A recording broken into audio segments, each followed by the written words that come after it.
Haunting airline part 26 chapter 20। সতর্কবার্তা, এখানে অনেক ডার্ক সিন রয়েছে। নিজ দায়িত্বে পড়ুন। যারা অতিরিক্ত রোমান্টিকতা পছন্দ করেন না তারা চাইলে এটি স্কিপ করতে পারেন। দ্য শ্যাডো গানের বেস এতটাই দখল করে নিচ্ছে যে মনে হচ্ছে বিটটা আমার বুকের ভেতর থেকে আসছে। কখনোই ক্লাবের এই আওয়াজের সাথে ঠিক মানিয়ে নিতে পারিনি। আমি নাচতে থাকা কাপলদের, মদে মাতাল মেয়েদের যারা পাছা দুলাচ্ছে, আর অতিরিক্ত পারফিউম মাখা জেল মাখা চুলে ভরা কিছু বেজার মুখোশের ভিড়ের মধ্যে দিয়ে হাঁটছি। ও ঈশ্বর, একজনের শার্টের বোতাম খোলা যেন তার লোমশ অতিরিক্ত রোদে পুড়ে যাওয়া বুকে ঝুলতে থাকা সোনার চেইন দেখাতে পারে। স্কারফেসকে অনুকরণ করার চেষ্টা করে কয়েকজনই বা ভালোভাবে পারে। তারা কোকেনের পাহাড়ে মুখ গুজে দিতে পারে, কিন্তু সেই স্টাইল ধরে রাখতে পারে না। হুড টেনে মাথা ঢেকে রেখেছি, নিজের পরিচয় গোপন করে ধাতুর সিঁড়ি বেয়ে উঠছি। এই একই ধাতুর সিঁড়ি দিয়েই অ্যাডি কিছুদিন আগে আরেকজনের হাত ধরে উঠেছিল। ওর হাতটা কেটে ফেলতে মজা লেগেছিল, আবারও করলে কোনো আপত্তি নেই। জায়গায় পৌঁছালে থেমে যায়। অর্ধচন্দ্রাকৃতির সোফায় বসে আছে ম্যাক্স, পা ছড়িয়ে, আর তার কোলে এক ওয়েস্টার্ন লাফাচ্ছে। তার মাথা পেছনে হেলে, চোখ বন্ধ, তার স্কার্ট উঁচু, প্যান্টি সাইডে টানা, ড্যাশ খোলা। ম্যাক্সের ড্যাশ গিলে নিচ্ছে সবার সামনে। আমি ভ্রু তুললাম, আনইমপ্রেসড হয়ে। এত নিচু হয়ে লাফানোর প্রয়োজন হচ্ছে দেখে। অ্যারির এমন কোনো সমস্যা হতো না। একজোড়া যমজ সোফায় দুই ধারে বসে আছে, তাদেরও এক মেয়ে খুশি করছে। আমি দীর্ঘ নিঃশ্বাস নিয়ে ছায়ার পিছিয়ে যাই, পিস্তল বের করি আর সাইলেন্সার লাগাই। এখানে বেজ একটু কম, কিন্তু কানের পাশ দিয়ে গুলি গুঞ্জন করলে সবার মনোযোগ যাবে। আমি নিশানা করি আর গুলি ছুড়ি। গুলি ম্যাক্সের মাথার 1 ইঞ্চি দূর দিয়ে যায়। সাথে সাথে সে আশ্রয়ের জন্য লাফ দেয়। সেই মেয়েটাকে ফেলে দেয় মেঝেতে। মেয়েটা চিৎকার করে শরীর ঢেকে উঠে দৌড় দিতে যায়। এই, আমি শান্ত স্বরে বলি। সে থমকে যায়, আর যমজরা নিজেদের পিস্তল বের করার জন্য নড়ে চড়ে বসে। ম্যাক্স দ্রুত প্যান্ট তুলতে তুলতে তার এখন নিষ্প্রাণ ড্যাশ ঢেকে ফেলে।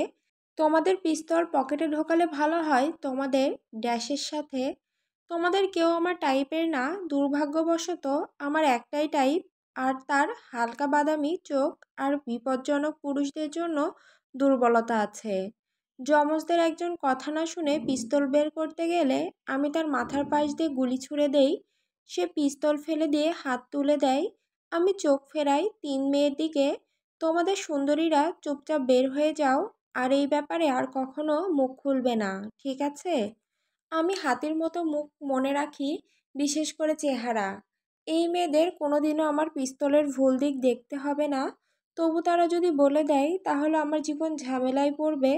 তারা মাথা নেড়ে দৌড়ে চলে যায়, যেন কোনো রটওয়েলার তাদের খোলা পাছায় কামড় দিতে আসছে।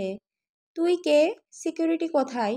ম্যাক্স গর্জায়, প্যান্টের পেছনে থাকা পিস্তলের ওপর হাত রাখে। এই ক্লাবের সিকিউরিটি? আমি হেসে উঠি। তোকে দেখে মনে হচ্ছে তুই খুবই বোকা। এত নোংরা ব্যবসা করে কোনো প্রাইভেট গার্ড রাখিসনি। ম্যাক্স বিরক্ত মুখে নাক টানে। আমি হাসি, বুঝতে পারি তেলাভেরেরা শেষ হয়ে যাওয়ার পর এখনও সেই লয়ালিটি আর পাওয়ার ভ্যাকুয়াম নিয়ে লড়ছে। লয়াল গার্ড পাসনি? তোর কাজ না। সে গর্জে ওঠে। তুই কে আর কি চাস? আমি হেঁটে গিয়ে তার পাশে বসি, যেন কোনো প্রাইভেট আইল্যান্ডে বিচ চেয়ারে বসে পিনাকোলাডা খাচ্ছি। তারপর ঠান্ডা ধাতুর পিস্তল তার কপালে ঠেকাই। আশা করি অন্তত এই 2 গাধা ওর প্রতি লয়াল থাকবে। কেমন লাগে হঠাৎ করে কেউ এসে তোর জীবন হুমকির মুখে ফেলে?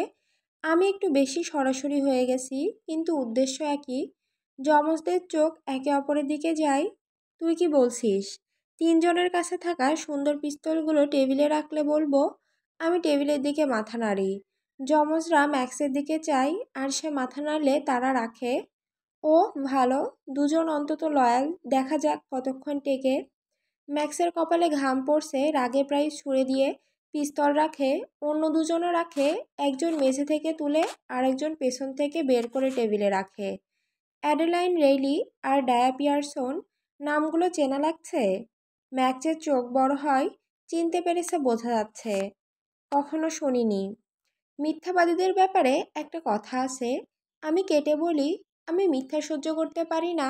আমার টিগেরে আগুন থাকলে আমাকে টুইস্টি করে তোলে। ম্যাক্সের ঠোঁট শক্ত হয়ে যায়। তোর মেয়েটা আমার বেস্ট ফ্রেন্ড। আর একটা কথা হলো অনুমান নিয়ে, আবার কেটে দেই। বেশিরভাগ সময় অনুমান ভুল হয়। অ্যাডির আর্চের মৃত্যুর সাথে কোনো সম্পর্ক নেই, কিন্তু আমার আছে। ম্যাক্স তড়িতের মতো আমার দিকে তাকায়, কিন্তু পিস্তল ঠেকানো থাকায় থেমে যায়। দাঁত কামড়ায়, বুক ওঠানামা করে রাগে। আমি হাসি, তার শরীর কাঁপতে দেখি। কি, অ্যাডি তোর প্রাক্তন? তোর ইচ্ছে হচ্ছে ও আর্টসকে চাইতো? ম্যাক্স ফিসফিস করে। আমি কাঁধ ঝাঁকি। ঈর্ষা হয়েছিল, কিন্তু সে কোনো প্রাক্তন নয়। তোর বন্ধুটি এক নিকৃষ্ট মানুষ ছিল। তোরা নারীদের গায়ে হাত তুলতে মজা পাস, কিন্তু আমার তাতে আনন্দ নেই। আমি তোকে মেরে ফেল। তুই কিছুই করতে পারবি না। আবার কেটে দিই। তুই একটা ট্র্যাডপোল, হাঙরের সমুদ্রে। কোনো ধারণা নেই তুই কার সাথে খেলতে এসেছিস। ম্যাক্সের চোখে চোখ রাখি, দাঁত বের করে হাসি। ফোন বের করে ভিডিও চালাই। ভিডিওতে ম্যাক্সের বাবা বসে আছে, মুখে গ্যাগ, ভয়ে কাঁপছে, ঘামছে। তাদের বাবা ছেলের সম্পর্ক খুব ঘনিষ্ঠ। একই ড্রাগ, একই নারী নির্যাতন। তার বাবা কাঁদছে, জীবন ভিক্ষা চাইছে। আমি তাকে মারবো না, সে একটা বাজে মানুষ, কিন্তু মৃত অবস্থায় কোনো কাজে আসবে না। লেভারেজ হিসেবে বাঁচিয়ে রাখতে হবে। অ্যাডি এখন তাদের নজরে, তাই বেশি মানুষ খুন করলে শত্রু বাড়বে। আমার আর অ্যাডির। এক্সিবিট এ, এই ম্যাক্স। আমার কাছে সময় নেই ছোট মাছ নিয়ে খেলার। আমি মেগাডোলন। তাকে কি করেছিস? ম্যাক্স চেঁচিয়ে ওঠে, পিস্তলের দিকে ঝাঁপিয়ে যায়। আমি ওর হাত ধরে টেনে বসিয়ে দিই। মরে যায়নি, চুপ করে যা, চিৎকারের দরকার নেই। সে গালাগালি করে, আমি পাত্তা দিই না। পিস্তল দিয়ে ওর চিবুকে ঠাস করে ঠোকা দিই। যতক্ষণ তুই অ্যাডি আর ডায়াকে ছেড়ে দিবি, ততক্ষণ তোর বাবা বাঁচবে। আমি সব জানি, কোথায় খাস, কোথায় ঘুমাস, কোথায় হাগিস। আর আমি দেখব যতক্ষণ না কেউ তোর মাথায় গুলি করে। বুঝতে পারছিস? তার চোখ সংকুচিত হয়। ভিডিও বন্ধ করি, উঠে দাঁড়াই, পিস্তল তাক করি ঠিক ওর ইসের দিকে। ডিল হয়েছে এলমার। তার ভ্রু কুঁচকে যায়, কিন্তু প্রশ্ন করে না। হ্যাঁ, শুধু বাবাকে ছেড়ে দাও। আমি বড় করে হাসি। সে বাড়ি ফিরছে। আমি হাঁটতে শুরু করি, সিঁড়ির দিকে যাচ্ছি। হঠাৎ তার ডাক শুনি। এই, তুই নিজের নাম বলিসনি। ম্যাক্স চেঁচিয়ে ওঠে। আমি ঘাড় ঘুরিয়ে পশুর মতো হাসি দেই। চোখ মেরে বলি, তুই আমাকে জেড বলতে পারিস। তারপর হেসে বেরিয়ে আসি তাদের ফ্যাকাশে মুখ দেখে। মিস্টার ফোর্টরাইট, পারলে আপনাকে স্বাগতম। স্বর্ণকেশী মহিলা বলে। আমাকে হালকা আলোয় ঢাকা ফোয়েতে ইউজার করে। তার পরনে সাদামাটা কালো ব্লেজার আর স্কার্ট, সাধারণ হিল জুতো, আর চুল শক্ত করে খোপা করা। দেখতেই মনে হচ্ছে ব্যথা করছে। তার মুখে শান্ত হাসি, কিন্তু উজ্জ্বল নীল চোখগুলোতে কোনো আলো নেই। শিশির মতো নীল রংটায় প্রাণ নেই। আর এটাই প্রথম ইঙ্গিত যে এই জায়গায় সে অনেক কিছু দেখে ফেলেছে।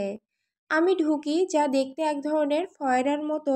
সেখানে সোনালি টালি বসানো মেঝে, কালো দেওয়াল, আর অশ্লীল এক ঝাড়বাতি ঝুলছে।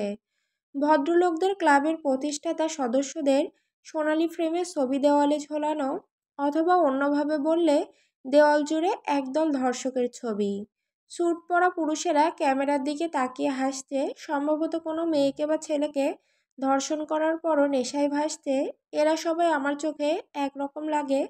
আমি করিডোর দিয়ে হাঁটি। কৃপি পুরুষেরা দুই দিক থেকে তাকিয়ে থাকে পুরোটা রাস্তা, আর সামনের কোনো দিক থেকে ভারী বেজের সঙ্গীত ভেসে আসছে। আমি ইয়ারপিসটা এখনও জ্যাকেটের ভেতর লুকিয়ে রেখেছি, প্রয়োজনে বের করব। এই অভিশপ্ত জায়গায় ঢুকতে মাত্র 5 মিনিট লেগেছে, কারণ সিকিউরিটি ডিটেকটিভ ফিঙ্গার্স আমার ড্যাশের ফাঁকিতে আঙুল ঢোকানোর চেষ্টা করেছিল। আমাকে কয়েক মিনিট ব্যয় করতে হয়েছিল তাকে শিক্ষা দিতে যে যদি তার আঙুল আবারও আমার গাধায় ছুঁয়ে যায় কি হবে। রেভিস্ট অ্যালি পার হয়ে আমি ঢুকি এক বিশাল কক্ষে, যেখানে সোফা আর পোকার টেবিল সাজানো। পুরুষেরা সোফায় আরাম করে বসে আছে, তাদের কোলে মেয়েরা ঝুলে আছে। ড্যাশ আর বুক নাচিয়ে আনন্দ দিচ্ছে। স্টেজের পেছনে এক মেয়ে পোল ডান্স করছে। পুরুষেরা তার দিকে ডলার ছুড়ছে। বাম পাশে পুরো বার, যেখানে স্যুট পরা কিছু পুরুষ বসে মদ খাচ্ছে, সম্ভবত $50,000 স্কচ, যা আসলে নিতান্তই বাজে স্বাদের। তবে তারা সম্ভবত সেই স্বাদ উপভোগ করে কারণ তারা ভাবে তাদের নিজের পাত ফুলের মতো গন্ধ করে। অর্ধনগ্ন মেয়েরা ঘুরে ঘুরে ড্রিঙ্কস দিচ্ছে, তাদের বাজে জোকসে হেসে দিচ্ছে। ওহ কি হারামি! মাত্র 10 ফুট দূরে এক মেয়ে পোকার টেবিলের পাশে দাঁড়িয়ে তার খালি হাত বাড়িয়ে রেখেছে, আর এক হারামি তার জ্বলন্ত সিগার তার চামড়ায় নিভাচ্ছে। যখন দেখি সেই হারামি হলো মার্ক ফাকিং সাইনবার্গ, তখন আমার মুখ শুকিয়ে যায়, চোখে জল এসে যায়, রাগে বুক কেঁপে ওঠে। আমি নিজেকে শান্ত রাখার চেষ্টা করি, যেন গেমের প্রতি মনোযোগী দেখায়। কাছে যেতেই দেখি মেয়েটির চোখে কোনো অভিব্যক্তি নেই, ঠিক যেমন সেই হোস্টেসের চোখে ছিল। পোড়া মাংসের গন্ধ চারপাশে ছড়িয়ে যায়। এক হারামি নাক চেপে ধরে যেন তার দোষ। মেয়েটি হাত নামিয়ে দাঁড়িয়ে থাকে, চোখে ফাঁপা দৃষ্টি। খেয়াল করি তার পুরো হাতে পুরনো নতুন পোড়ার দাগ, কিছু পুরনো, কিছু একদম আজকের। মার্ক তাকে তাড়িয়ে দেয় আর মেয়েটি রোবটের মতো হেঁটে চলে যায় যেন কিছুই হয়নি। সে মাদকের নেশায় আছে এবং চারপাশে তাকিয়ে দেখি এখানকার সব মেয়েরা তাই। তাদের কমপ্লিমেন্ট রাখতে আর সম্ভবত কী ঘটে তা মনে না রাখার জন্য তাদের এমন করা হয়। রাগ বুকের ভেতর দোল খায়, কিন্তু মুখে কোনো অভিব্যক্তি ফুটতে দেই না, চোখ টেবিলে রেখে এগিয়ে যাই। ভদ্রলোকেরা আজ রাতে কি জিতছে? 5 জোড়া চোখ আমার দিকে ঘুরে আসে তুচ্ছ ভাব নিয়ে। তারা না বললে আমি বুঝতে পারি কি ভাবছে। তুই কে? আমাদের সাথে কথা বলার সাহস তোর কি করে হলো? আমি মার্ক হেসে বলে, ভাগ্য সহায় এমন সুযোগ নিজে এসে ধরা দিল। তুই খেলিস বালক? 32 বছর বয়সে আমাকে বালক বলার জন্য মুখে চড় মারতে ইচ্ছে করে, কিন্তু বদলে আমি এক শয়তানি হাসি দেই। অবশ্যই খেলি, আমি বলি। মার্ক এক টাকাওয়ালা মাথার দিকে চেয়ে চিবুক নাড়ে। তোর জায়গাটা ওকে দে। টেবিল নীরব, আমি শান্ত মুখে থাকি, কিন্তু টাকাওয়ালার মাথা চোখের আগের আগুন। সে মার্কের দিকে তাকায় যেমনভাবে আমি তাকাতে চাই, যেন খুন করে ফেলতে চাই। ভালোই হয়েছে, যার নিজের রাগ সামলাতে পারে না সে পোকার খেলোয়াড় হিসেবে ভালো নয়। ধীরে ধীরে লোকটা উঠে দাঁড়ায়, কার্ড রাখে, রয়্যাল ফ্লাশ। সে এই রাউন্ডে জিততে পারত। আমি মুখে কোনো হাসি আনতে দেই না। হয়তো ওদের জন্য দুঃখ হতে পারত যদি ওরা মেয়েদের ওপর নির্যাতন করে আনন্দ না পেত। আসলে দুঃখ পাওয়ার কোনো প্রশ্নই ওঠে না। মার্ক যখন মেয়েটির গায়ে সিগারেট নিভাচ্ছিল, এই টাক মাথাওয়ালা তখন নিজের ড্যাশ ঠিক করছিল। একমাত্র সে নয়, আরও অনেকেই করছিল। আমি তাদের সব মুখ মনে রেখেছি। লোকটা একবার তাকিয়ে চলে যায় কোনো শব্দ ছাড়াই। এতে শিখলাম মার্কের এখানে ক্ষমতা আছে, তার দাপট এখানে অনেক। ভাবি কতগুলো ছেলে মেয়ের জীবন নষ্ট করে সেই অবস্থায় এসেছে। তোর নাম কি বালক? সে জিজ্ঞেস করে। জার্ক ফোর্থরাইট। আমি মিথ্যা বলি। মার্ক সাইনবার্গ নাম আমার। তুই তো জানিস তাই না, কতদিন ধরে পোকার খেলিস? সে জিজ্ঞেস করে। আমি ঠিকই জানি সে কে, কিন্তু যেই কারণে ভাবে সেই কারণে নয়। ছোটবেলা থেকে। আমি বলি সত্যি। আমার বাবা একজন প্রফেশনাল পোকার খেলোয়াড় ছিলেন। তিনি আমাকে পোকার ফেস শেখান, যা আমার অনেক কাজে লেগেছে। বাবা কোলে বসিয়ে কার্ড শিখিয়েছিলেন, নিজের কার্ড দেখে মুখের অভিব্যক্তি লুকাতে বলতেন। ওই সময় বাবা অনেক খেলা হারিয়েছিলেন, তবে বিশ্বাস করতেন পোকার ফেস শিখতে হলে খেলা শিখতে হবে। তিনি আমার কানে ফিসফিস করে বলতেন, আমার টেল ধরিয়ে দিতেন, মাইক্রো এক্সপ্রেশন পড়তে শেখাতেন। পরে আমি দৌড়ে খেলতে যেতাম আর বাবা তার টাকা ফেরত দিতে নিতেন। একদিন আমি তাকে হারাই, আর সেদিন বাবার চোখে যে গর্ব দেখেছিলাম তা কোনোদিন ভুলব না। তাহলে দেখাই বালক, তোর কি আছে? সে বলে। একদিন গুলিটা তার গলায় ঢুকে গেলে বুঝবে আসল কি। পরবর্তী কয়েক ঘন্টা আমি ইচ্ছে করে তাকে সমান রেখে খেলি, কারণ ন্যারিসিস্টদের ইগো বুঝি। পুরো টাকায় হারালে ওর রাগ হবে, আর খারাপ খেললে আমাকে সম্মান করবে না, তাই সমান রেখে খেলি। জিতে যাই হারি, এভাবে চলতে থাকে। একসময় সে জোরে হেসে কাঠ ফেলে দেয়। প্রতিদ্বন্দ্বী পেয়েছি। সে হেসে হুইস্কি খায়। আমি মিষ্টি হেসে বলি, আপনি ভাবার চেয়ে অনেক ভালো খেলেন। সে আমাকে এক সিগার দেয়, আমি নিই, কিন্তু কোনো মেয়ের গায়ে নিভাবো না। যদি চেষ্টা করে তাকে আটকাবো, কিন্তু গলা মোটকে মারবো না। তোর আগে এখানে দেখিনি কেন? সে জিজ্ঞাসা করে সিগার ধরিয়ে। টাকা নতুন, মিথ্যে বলি। জ্যাক ফোর্থরাইট একজন self made millionaire, web design আর ব্র্যান্ডিং থেকে। যদি কেউ সার্চ করে উইকিপিডিয়া পাবে, সোশ্যাল মিডিয়া পাবে, সব ভুয়া। পরবর্তী সময়ে যখন নাম হবে তখনও কিছু থাকবে, কিন্তু সন্দেহ করার মতো কিছু নয়। দাগগুলো কিভাবে হলো? সে মাথা নাড়ে। মিডল স্কুলের বুলির কারণে ছুরি নিয়ে খেলা করতো, মিথ্যা বলি, হেসে কাজ ঝাঁকি। মেয়েদের কিন্তু ভালো লাগে। সে হেসে বলে, ও অবশ্যই লাগে। ছোট মেয়েরা সবসময় খারাপ ছেলেদের পছন্দ করে, তাই না? আমি কিছু বলার আগে এক ওয়েস্টেজ রিফিল নিয়ে আসে। তার চোখেও সেই ফাঁপা দৃষ্টি। এদিকে আসো মিষ্টি মেয়েটা। মার্ক মেয়েটিকে বলে হাঁটুর ওপর হাত চাপড়ে তাকে কোলে বসতে বলে। তার আঙুলে থাকা বিয়ের আংটি আলোতে ঝলমল করে, যেন এই বিষয়টা স্পষ্ট করে দিচ্ছে যে সে এক ঘৃণ্য হারামজাদা। অ্যাডিকে কখনো এসব নিয়ে চিন্তা করতে হবে না যখন আমি তাকে বিয়ে করব, এটা নিশ্চিত। আসলে এখনও তাকে এসব নিয়ে ভাবতে হয় না। আমি জীবনের শেষ দিন পর্যন্ত কেবল ওকেই চাই। ওর শরীরের উষ্ণতা ছাড়া আর কিছুতে আমার আগ্রহ নেই। ওয়েস্টেজ মেয়েটি তাকে দেখে যেন সে আসলে কোনো ভূত। সে তার মধ্য দিয়ে তাকিয়ে আছে। রোবটের মতো মেয়েটি তার কোলে বসে, তার উজ্জ্বল লাল ঠোঁটে নিস্তেজ হাসি ফুটে ওঠে। মার্ক তাকে আরও কাছে টেনে নেয়, এক দুষ্ট হাসি দিয়ে তাকায়। এখান থেকে স্পষ্ট দেখতে পায় তার প্যান্টের ভিতর ড্যাশ শক্ত হয়ে উঠছে। সাধারণত অন্য কোনো পুরুষের ড্যাশ নিয়ে মন্তব্য করা আমার স্বভাবে নেই, কিন্তু যখন সেটা নির্যাতিত এক মেয়ের কারণে শক্ত হয় এবং তা তেমন কোনো আকর্ষণীয় নয়, তখন সেটা ঘৃণ্য হয়ে যায়। সে মেয়েটিকে টেনে নিজের উপর চেপে ধরে, শক্ত করে তার কোমর ধরে তাকে তার ওপর ঘষতে বাধ্য করে। আমি দীর্ঘশ্বাস ফেলি, নিজের সংযম ধরে রাখি। সাবধানে আমি আমার হুইস্কির শেষ চুমুক নেই এবং ইচ্ছাকৃতভাবে গ্লাসটি টেবিলের প্রান্তে রাখি। আমি নাকউঁচু করে নাটকীয়ভাবে শুকি। এই দারুণ গল্পটা কি? আমি জোরে বলি। মার্ক আমার দিকে তাকায়। তার হাসি আরও চওড়া হয় আর আমি মেয়েটির দিকে তাকাই। তাদের গায়ে দারুণ গন্ধ। এগিয়ে এসো, আমাকে একটু গন্ধ নিতে দাও। মেয়েটি বিন্দুমাত্র দেরি করে না।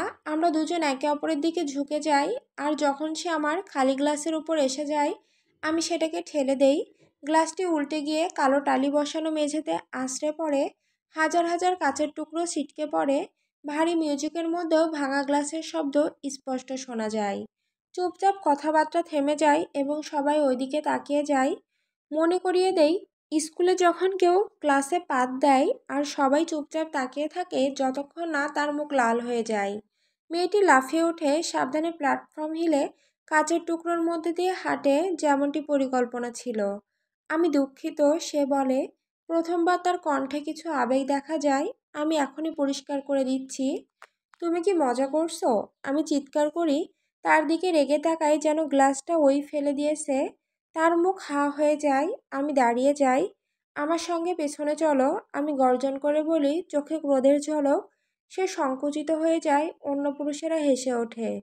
অযথা গাধামি করা মেয়ে মানুষ। এক লোক বলে ওঠে, যেভাবে তুমি এক সপ্তাহের পুরনো চুইংগামের সাথে হাত লেগে গেলে বিরক্তি নিয়ে তাকাও, সেভাবে তাকাই।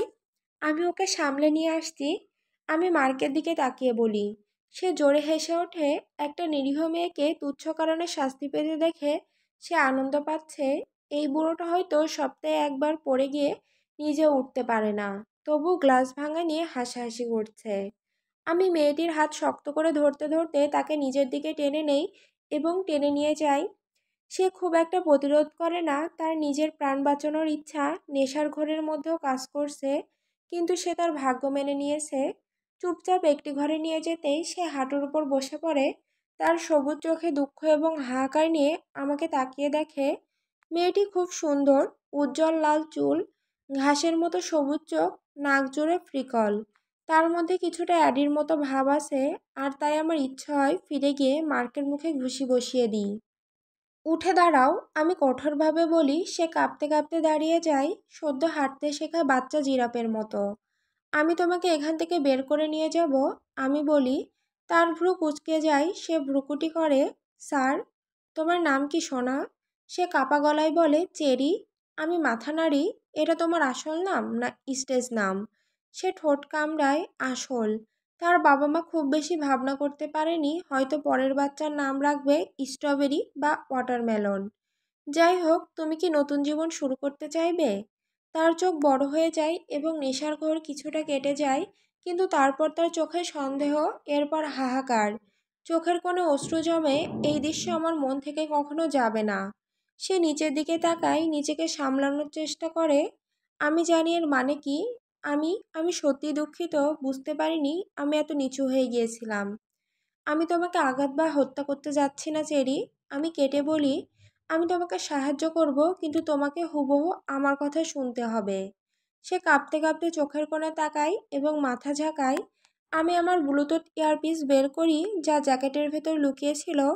আমার সব জ্যাকেটে সীসা দিয়ে তৈরি বিশেষ আস্তরণ থাকে, যাতে যে কোনো স্ক্যানারে ডিভাইস ধরা না পড়ে।